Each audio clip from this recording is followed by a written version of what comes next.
መቼም ያስገርማል ያንዳንዱ ሰው መባረክ። በሄደበት ይሳካለታል፣ በተሰማራበት ይባረካል። ብዙ ጊዜ አንድ ነገር ለማግኘት አንድን ነገር እንሰዋለን። ለጥበብ ወይ ለስነ ጽሑፍ ወይ ለሆነው ተሰጥኦአቸው ሲሉ የገንዘብ ስኬትን ወደ ጎን ብለው በድህነት የኖሩ ጥቂት አይደሉም። ድህነቱስ ይቅርብኝ ብለው እያዘኑ የሚወዱትን ሙያቸውን ለገንዘብ ሲሉ የተውም ብዙ ናቸው። የተባረኩቱ ደግሞ ሀብቱም የሚወዱት ሙያም ያልቀረባቸው ናቸው። አዎ የአንዳንድ ሰው መባረክ ይለያል። በገንዘብ ምክንያት የሚያፈቅሩትን ወዳጅ የተዉ ወይ የተቀሙ ብዙ ናቸው። ወይ ለፍቅር ሲሉ ድህነትን የመረጡ ወይ ድህነትን ፈርተው ፍቅሩን የሰዉ ብዙ ናቸው። አንዳንዱ ለሥራ ስኬት ሲል ለፍቅሩ ጊዜ የማይሰጥ ቤተሰቡን የሚበድል አለ። እነዚህ ዕድለኞችና የተባረኩት ጥንዶች ግን በሚወዱት ሙያ አብረው ተሰማርተው ተሳክቶላቸዋል። ፍቅሩን አልተነጠቁ፣ ሀብቱ አልቀረባቸው። ከነዚህ ዕድለኛ ጥንዶች መካከል ትዳራቸው ተባርኮ ብዙ ዓመታት አብረው ኖረው ልጃቸውን እስከ መዳር ከደረሱም በኋላ የፍቅር ሙዚቃ የሚገባበዙ አሉ። ታዲያ እነዚህ ጥንዶች ለየብቻ ስቱዲዮ አስገብቶ ጋዜጠኛው ይጠይቃቸዋል። ጋዜጠኛው ሙዚቃ ሊጋብዛቸው ፈልጓል። መጀመሪያ የጠየቀው እሱን ነው። ለባለቤት የትኛው ሙዚቃ ልጋብዝልህ አለው። በጣም ጥሩ፣ ቴዲ አፍሮ እንዴት ያለ ግሩም ሙዚቃ አለው መሰለ። ባይገርምሽ ገና ወድሻለሁ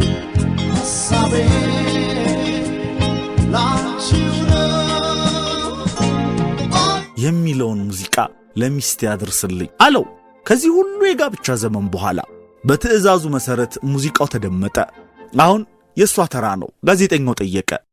ቅድም ባልሽን ሙዚቃ እንዲመርጥልሽ ስጠይቀው የቴዲ አፍሮን ባይገርምሽ ገና ወድሻለሁ መርጦልሻል። አንቺስ ለሱ ምን ትጋብዣለሽ? ያስቴር አወቀን የኔው ለላ ጣፋጭ ብርቱካኔ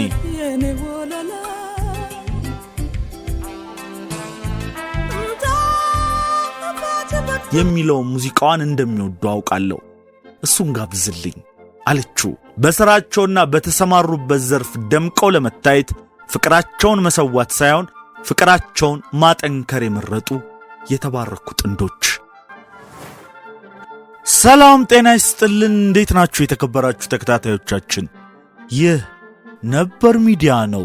በነበር ሚዲያ ለዛሬያችን ፋይዳ ያላቸው ታሪኮችን እንጨዋወታለን። ለዛሬ በጥበብ ነበር መሰናዶ አርቲስት አበበ ባልቻን እናነሳለን። የልደት ቀኑን በማስመልከት አበበ ባልቻ ለጥበቡ ያበረከታቸውን አስተዋጽኦቹን እናነሳለን። ሕይወት ታሪኩን እናነሳለን። ቀደም ሲል በመግቢያችን ላይ የጠቀስነው ከባለቤቱ መዓዛ ብሩ ጋር ያለውን ፍቅር የሚያሳይ ነው። ጋሻቤ በተለያዩ ሙያዎች ተሰማርቶ ተሳክቶለታል። ሕግ አጥንቶ ስኬታማ የሕግ ባለሙያ ሆኗል። ኪነጥበብ ላይ ተውኔት ላይ ተሰማርቶ እንዲሁ ተወዳጅ ዕውቅ ባለሙያ ሆኗል። ሌሎች ቢዝነሶችም ላይ ኢንቨስት አድርጎ ፌል አላረገም፣ ተሳክቶለታል። ይህን ሁሉ ታዲያ ሲያደርግ የቤተሰብ ሕይወት የፍቅር ሕይወት አጥቶ አይደለም። ቀደም ብለን እንደጠቀስንላችሁ የተባረከ ትዳር ሰጥቶታል። 75% ማንነት የተገነባው በመዓዛ ነው ብሎ ተናግሯል።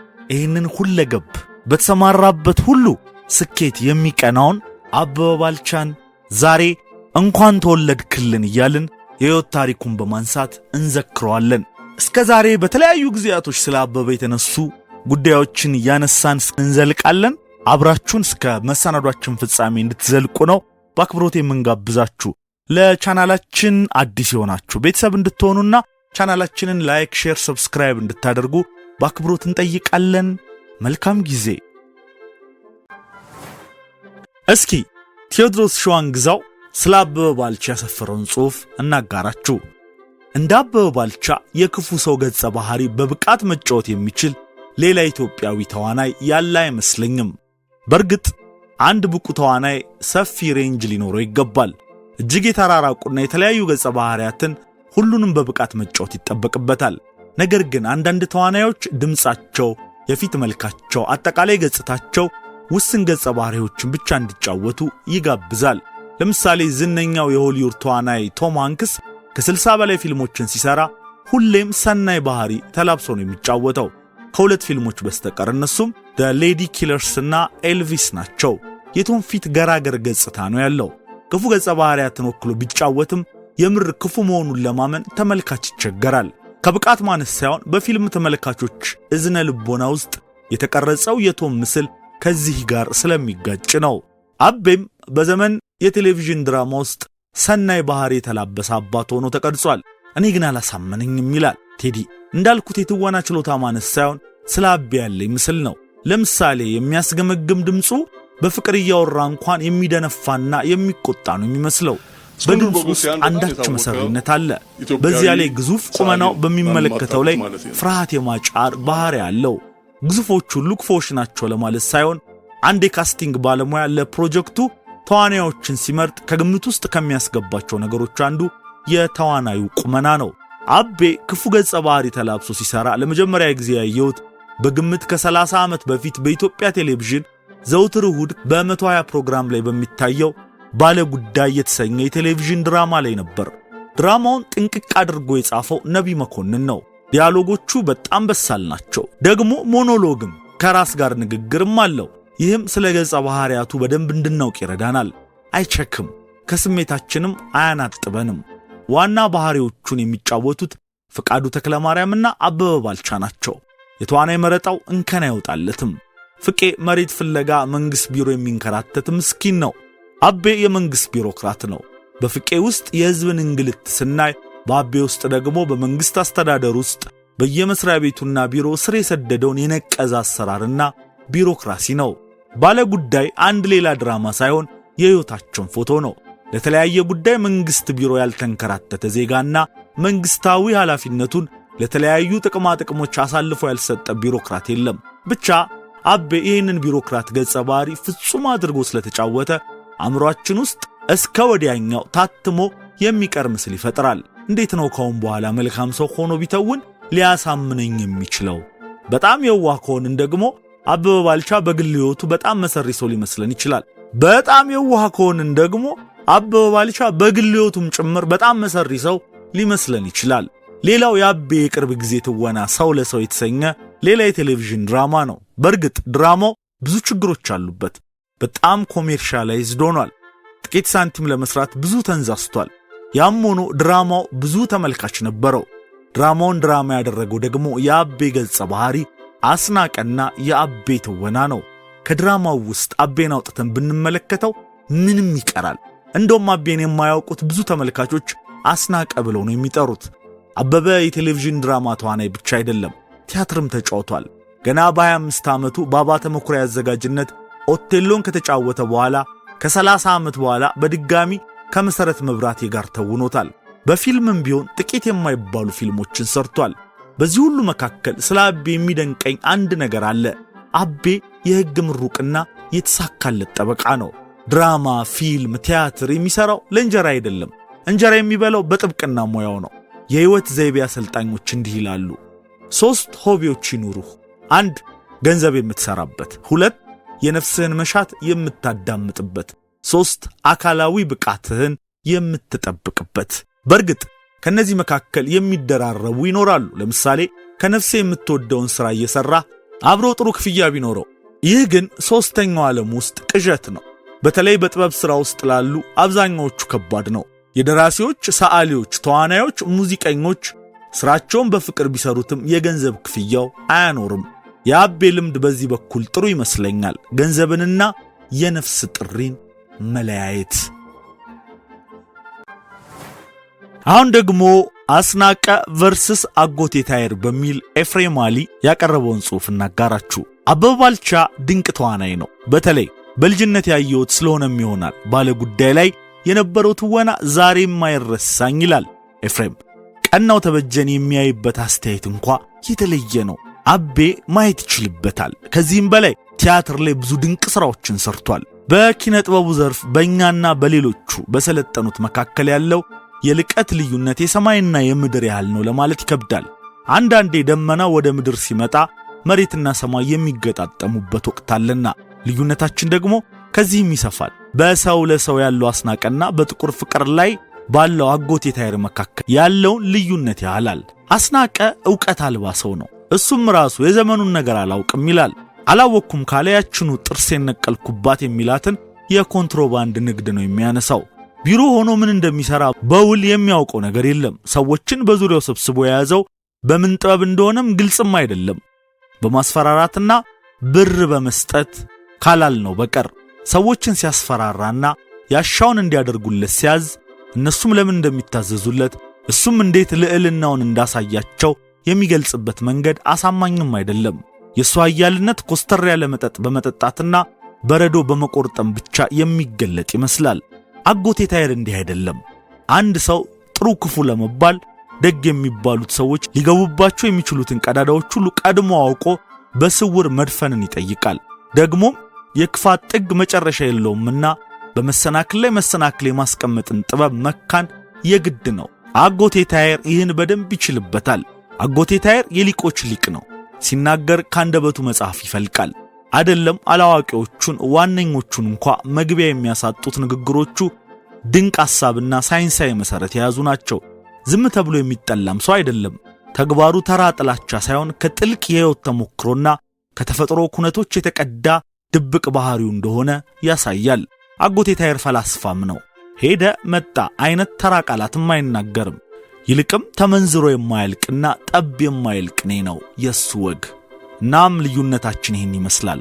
እኛ አስናቀ፣ ቱርኮች አጎቴ ታየር አላቸው ሲል ኤፍሬም አሊ በአስናቀና በአጎቴ ታየር መካከል ያለውን ልዩነት አስፍሯል። እናንተስ ተከታታዮቻችን እዚህ ላይ ያላችሁ ሐሳብ ምንድነው?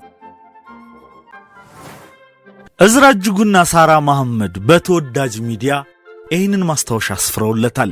ፀሐዬ ዮሐንስ ቢሻን ቀበና እያለ ያቀነቀነለት ወንዝ ለአበበ ባልቻ ጥሙን ከማስታገስ አንስቶ በዋና ሰውነቱን ዘና እስከማድረግ ድረስ ውለታ ውሎለታል። በታኅሳስ 23 1948 ዓ.ም ኦሜድላ በሚባል ሆስፒታል ውስጥ የዛሬው ባለዘርፈ ብዙ ሙያ ባለቤት አበበ ባልቻ ተወለደ። አባቱ ኤምባሲ ውስጥ ሾፌር በመሆናቸው ልጅነቱና እድገቱ በእንግሊዝ ኤምባሲ ውስጥ ነበር። በእንግሊዝ ኤምባሲ ውስጥ ማደጉ ከዘመኑ ልጆች በተለየ መልኩ ከመጫወት ቄስ ትምህርት ቤት በመሄድ ደግሞ የመጀመሪያውን ፊደል ከመቁጠር አላገደውም። ከቄስ ትምህርት ቤቱ ቀጥሎ በኢትዮጵያ የዘመናዊ ትምህርት ቤት ታሪክ ወንዶችና ሴቶች ባንድ ላይ የተማሩበት የመጀመሪያው የሆነው ትምህርት ቤት ኮከበ ጽባህ መማሩ ይነገራል። ኮከበ ጽባህ ከአንደኛ እስከ 12ኛ ክፍል የተማረበት ትምህርት ቤቱ ሲሆን በወቅቱ በነበረው የትምህርት ሥርዓት ልጆች ከ2 ሰዓት እስከ 11 ሰዓት ትምህርት ቤት ረጅም ጊዜያቸውን ከመምህራን ጋር እንደሚያሳልፉ መምህራኖቻቸውንም እጅግ ያከብሩና ይፈሩ እንደነበር ይነገራል። አበበ በትምህርት ቤት ቆይታው አቭሬጅ የሚባል ተማሪ ነበር። በዚያን ወቅት ስለ ሕይወት ያለው እይታ የተቀየረበት አጋጣሚ ተፈጥሮ ነበር። ወቅቱ ከሁለተኛ ደረጃ ተማሪዎች አንስቶ እስከ ዩኒቨርሲቲ ተማሪዎች ይህን መዝሙር እያቀነቀኑ ወደ ገጠር የሚዘምቱበት ወቅት ነበር። ለእድገት በህብረት እንዝመት ወንድና ሴት ሆነን በአንድነት የሚለው የእድገት በህብረት ዘመቻ መዝሙር። የ11ኛ ክፍሉ ተማሪ አበበ ባልቻም ይህን እያቀነቀነ ወደ ገጠሪቱ ኢትዮጵያ ተጓዘ። ለመጀመሪያም ጊዜ ከአዲስ አበባ ወጣ። ከዛ በፊት ዓለም የሚመስለው በፒያሳ ሲኒማዎች እንደሚያያቸው ፊልሞች ነበር። አበበ ስለ እድገት በህብረት ሲናገር ሀገሬን እንዳውቅ ያደረገኝ አብሮ መኖርን ያስተማረኝ ጊዜ ነበር ይላል። እንዳሁኑ ዘመን ዩኒቨርሲቲዎች በብዛት ያልነበሩበት ዘመን ነበር። የአዲስ አበባ ዩኒቨርሲቲና የአስመራ ዩኒቨርሲቲ ብቻ የነበሩበት ዘመን ነበር። ዩኒቨርሲቲዎች ውስጥ ለመግባት መጽሐፎችን ማገላበጥ፣ ረዘም ያለ ሰዓት ማጥናት፣ ቤተ መጻሕፍት ውስጥ በንባብ ጊዜ ማሳለፍ የሚጠየቅበት ጊዜ ነበር። ለአበበ ባልቻ ግን አዲስ አበባ ዩኒቨርሲቲ የሕግ ትምህርት ቤት ለመቀላቀል ብዙ አልደከመውም። በዩኒቨርሲቲው በነበረው ቆይታው ትምህርትና ትምህርት ብቻ የሚል ሰው አልነበረም። የዩኒቨርሲቲው ዓለም ራሱን ፈልጎ ለማግኘትም ተጠቅሞበታል። አበበ በዩኒቨርሲቲው ቆይታው ቅርጫ ኳስ ሲጫወት የነበረ ሲሆን ለብሔራዊ ቡድን ድረስ ተመርጦም ነበር። በኋላ በዩኒቨርሲቲው ያለ የቲያትር ባህል ማዕከል ውስጥ መስራት ጀምሮ አሁን ድረስ በሕዝብ ልብ ውስጥ እንዲቀመጥ ያስቻለውን ጅማሮ በብቃት ተወጥቷል። በባህል አዳራሽ ቆይታው ሎሬት ጸጋይን ለማግኘት የቻለ ሲሆን ጸጋይም ካባተ ጋር እንዳገናኘውና አብሮ ለመስራት እድል እንዳገኘም ይናገራል። በክሪኤቲቭ አርት ሴንተር አባተ ባዘጋጃቸው ሥራዎች ተሳትፎ ማድረግ እንደቻለ ይናገራል። ከአዲስ አበባ ዩኒቨርሲቲ የሕግ ዲግሪውን በ1974 ዓ.ም መጨረሻ አካባቢ የተቀበለ ሲሆን ከአባተ መኩሪያ ጋር በመስራት የዳበረ ልምድም በቲያትሩ ዘርፍ ላይ ያገኝ ችሏል። ከአባተና ከጸጋዬ ጋር መስራት ከአንድ ዩኒቨርሲቲ ከሚሰጠው ዲግሪ እኩል እንደሆነ የሚናገሩ ብዙዎች ናቸው። በተለይ በሰባዎቹ በነበሩት ቲያትሮች ላይ ሁለቱ ባለሙያዎች ያሳደሩት ተጽዕኖ ከፍ ያለ ነበር። አበበ ባልቻ ለመጀመሪያ ጊዜ በጥብቅና የተቀጠረው አውራ ጎዳና ሲሆን በእውቀት ከእርሱ የሚበልጡት አለቆቹ እንዲሁም የመስሪያ ቤቱ የተቀናጀ ስርዓት ረዘም ላለ ጊዜ እንዲሰራ እንዳደረገው ይናገራል። መጓዝ ኪነጥበቡ ስላለ ሰው ከፍተኛ ጠቀሜታ ያለው ነገር መሆኑ አይካድም። አበበ ባልቻም አውራ ጎዳና በሚሰራበት ወቅት ያረገጠው የኢትዮጵያ ክፍል አልነበረም። በዚህም ለተለያዩ ባህሎች፣ ታሪኮች፣ ወጎች ተጋላጭ ነበር። በጥብቅናው ሙያውም አበበ ለተለያዩ የግልና የመንግስት መስሪያ ቤቶች በጥብቅና የቆመ የተሟገተ የረታ እንዲሁም የሥራው ባህሪ ነውና የተረታም ጉምቱ የሕግ ሰው ነው። በሙያው አሁን በሕይወት የሌሉት አቶ ተሾመ ገብረ ማርያምን እንደሚያደንቅ እንደሚያከብር ተናግሯል። አውራ ጎዳና እየሰራ ቲያትርንም እየተወነ ሁለገብ አርቲስት መሆኑን አስመስክሯል። በማዘጋጃ የባህል ማዕከል በጋሻ አባተ አዘጋጅነት ኦቴሎ፣ ቴዎድሮስ እንዲሁም የሉስትሮ ኦፔራ ተውኔቶችን የተጫወተ ሲሆን የመጀመሪያ ቲያትሩም ኦቴሎ ነበር። በኦቴሎ ቲያትር የመሪ ገጸ ባህሪ ወክሎ የሰራ ሲሆን 384 ጊዜ መድረክ ላይ ኦቴሎ መታየቱ እንዲሁም ቲያትሩ ለመጨረሻ ጊዜ ሲታይ ከፍተኛ የተመልካች ቁጥር እንደነበርም ይነገራል። ከኦቴሎ በመቀጠል ቴዎድሮስ ቲያትርን ረዘም ላለ ጊዜ መድረክ ላይ መጫወቱ ይታወሳል። በወቅቱ በነበሩት ቲያትር ቤቶች መካከል ከፍተኛ ውድድር መኖሩ የሚዘነጋ አይደለም። አንደኛው ቲያትር ቤት ከሌላኛው ቲያትር ቤት የተሻለ ቲያትር ለማቅረብ የተቻለውን ሁሉ የሚያደርግበት ጊዜ ነበር። ይህ ፉክክርም ተመልካች ጥሩ ቲያትሮችን እንዲመለከት አስችሎታል። አበበ ባልቻ ከማዘጋጃ የባህል ማዕከል ሌላ በብሔራዊ ቲያትር በአባተ መኩሪያ አዘጋጅነት አሉላ ቲያትርን ሰርቷል። እንዲህ ይላል አበበ። ለትወና፣ ለቲያትር ዕውቀት፣ በአጠቃላይ ለስነ ጥበብ ዓይኔን የከፈተልኝ አባተ መኩሪያ ነው።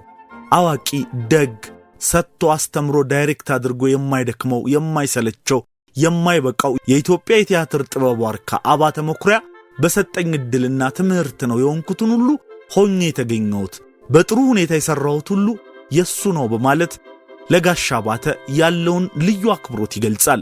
እንዲህም ብሎ ነበር ስለ አባተ። በኢትዮጵያ ቲያትር 3 ሰዎች ጥሩ ቢባል አንዱ አባተ መኩሪያ ነው። በኢትዮጵያ ቲያትር 2 ሰዎች ጥሩ ቢባል አንዱ አባተ መኩሪያ ነው። በኢትዮጵያ ቲያትር አንድ ሰው ጥሩ ቢባል አንዱ አባተ መኩሪያ ነው ሲል ያለው ልዩ አድናቆት ገልጿል። አበበ ባልቻ ሥራዎቹን በአሜሪካ በአውሮፓና በአፍሪካ በሚገኙ በተለያዩ ሀገራት ከስመጥር የወቅቱ ተዋናያን ጋር በመሆን አሳይቷል። በተለይ በአሜሪካ የጸጋዬ ገብረ መድኅን ሥራ የሆነውን የከርሞ ሰው በሚደንቅ ብቃት ተውኗል። ከቲያትር ባሻገር አርቲስት አበበ ባልቻ በፊልምና በተከታታይ ድራማዎችም ላይ ብቃቱን ያሳየና ተወዳጅነትን ማትረፍ የቻለ አንጋፋ የጥበብ ሰው ነው። አበበ ባልቻ ከተወነባቸው ፊልሞች መካከል አስክሬኑ፣ ሂሮሺማ፣ 3 ማዕዘን፣ አቦጊዳ ተጠቃሽ ናቸው። አቦጊዳ ፊልም አርቲስት ሙሉ ዓለም ታደሰ ዳይሬክት ያደረገችው ፊልም ሲሆን ፊልሙን ለመስራት ስታስብ የጀነራሉን ገጸ ባህሪ አበበ ባልቻን እያሰበች እንደሰራችው እርሱም በሚገርም ብቃት መጫወቱን ገልጻለች። ከቴሌቪዥን ተከታታይ ድራማዎች ደግሞ ባለጉዳይ፣ ሰው ለሰው፣ ዘመን፣ ግራና ቀኝ፣ በሕግ አምላክ ጥቂቶቹ ናቸው።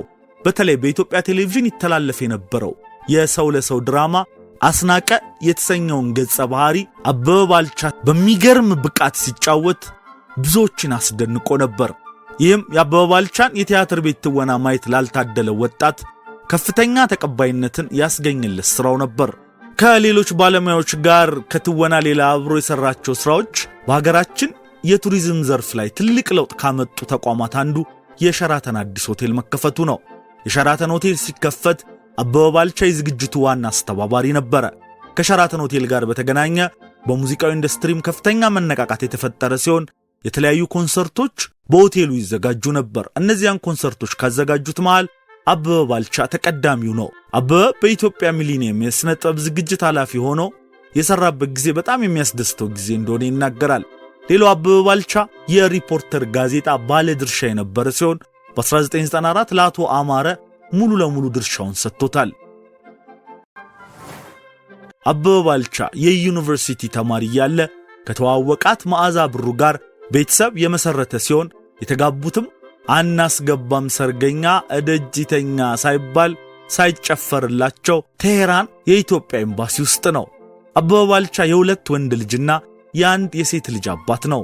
አበበ ባልቻ የሸገር ሬዲዮ መስራች ሲሆን ጣቢያው እዚህ ደረጃ እንዲደርስም ትልቅ ታሪካዊ ሥራ ያከናወነ ነው። ባለቤቱ መዓዛ ብሩ የሸገር ሬዲዮ መስራችና የጨዋታ ፕሮግራም አዘጋጅ መሆኗ ይታወቃል። ከዚህ ጋር በተገናኘ አበበ ባልቻ የሚሰራቸውን ሥራዎች ከፍተኛ ሂስ እንደምትሰጠው እርሱም በዚህ ደስተኛ መሆኑን በተደጋጋሚ ይናገራል። ከ10 ዓመት በፊት የ60ኛ ዓመቱን ሲያከብር እንደተናገረው የሕይወቱ ዓመታት በ230 ቢከፈሉ ሁለተኛው 30 ቲያትር በደንብ የሰራበት ቤተሰብ የመሰረተበት ስለሆነ ትርጉም እንደሚሰጠው ተናግሯል። ከሰው ለሰው በኋላ ባልቻ ኢንተርቴይንመንት የሚል ድርጅት ከፍቶ ፊልሞች፣ ድራማዎችን ፕሮዲዩስ ያደርግ ነበር። ተወዳጁ አርቲስት ሙሉዓለም ታደሰ ስለ አበበ ስትናገር በ1990ዎቹ አብራው ፊልም የሰራች ሲሆን አክቲንግ እንደሱ የሚወድ ሰው አይቼ አላውቅም ብላለች። በስራው ቀልድ የማያውቅ በዲሲፕሊን የሚሰራ አርቲስት በመሆኑ ብዙዎች አክብሮት ይቸሩታል ትላለች። በአሁኑ ሰዓት የሸገር ሥራ አስፈጻሚ ሆኖ እያገለገለ ሲሆን የተለያዩ ትረካዎችንም ያቀርባል። ለማህበረሰቡ የሚጠቅሙ ከጤና ጋር የተያያዙ የግንዛቤ ማስጨበጫዎችን ከጤና ሚኒስቴር ጋር በመሆንም ይሰራል። የተከበራችሁ የነበር ሚዲያ ተከታታዮች ለዛሬ የአበበ ባልቻን የልደት ቀን አስመልክተን በጥበብ ነበር መሰናዶ ያዘጋጀንላችሁ ዝግጅት የተከታተላችሁትን ይመስል ነበር። ከመሰነባበታችን በፊት ስለ አበበ ባልቻ ሁለት ነገር እንመርቅላችሁ። አበበ ባልቻ አንድ ጊዜ ለበዓል አርትስ ቲቪ ላይ በነበረው ቆይታ ድሮ ቀረ ብሎ ነገር የለም፣ ዘንድሮ በብዙ ነገር ተሽሎ መስራት ይቻላል፣ ጊዜ ይፈርዳል፣ ከምር ከልባችሁ ብቻ ጥበብን አክብራችሁ ስሩ፣ የእናንተም ሥራ ድሮ ቀረ ተብሎ አድናቆት ከሚሰጠው ውስጥ ከዕለታት አንድ ቀን ይመደባል በአንዱ ዓመት ሲል ወጣት የጥበብ ሰዎችን መክሮ ነበረ። ከዚህ በተጨማሪ ኤፍኤም አዲስ 97.1 ለተሻለ ነገር እናንብብ በሚል የ100 ቀናት ዘመቻን ባስጀመረ ጊዜ አበበ ባልቻም ተቀላቅሎ ነበር። እናም ብታነቧቸው ብሎ እነዚህ መጽሐፎች ጠቁሟል። አንደኛ የበዓሉ ግርማ ከአድማስ ባሻገር፣ ሁለተኛ የአዳም ረታ ይወስዳል መንገድ ያመጣል መንገድ፣ ሶስተኛ የበእውቀቱ ስዩም እንቅልፍና ዕድሜ፣ እናም ያሳምነው ባረጋን የትሮይ ፈረስና ሌሎች አጫጭር ታሪኮችን ብታነቧቸው ብሎ ጠቁሟል። እኛም የአቤን ጥቆማዎች ይዘን በዚሁ እንሰነባበታችኋለን። ስለተከታተላችሁን ከልብ አድርገን ነው የምናመሰግነው። ለቻናላችን አዲስ የሆናችሁ ቤተሰብ እንድትሆኑና ቻናላችንን ላይክ፣ ሼር፣ ሰብስክራይብ እንድታደርጉ በድጋሚ ልናስታውሳችሁ እንወዳለን። በሌላ የጥበብ ነበር መሰናዶ እስክንገናኝ መልካም ጊዜ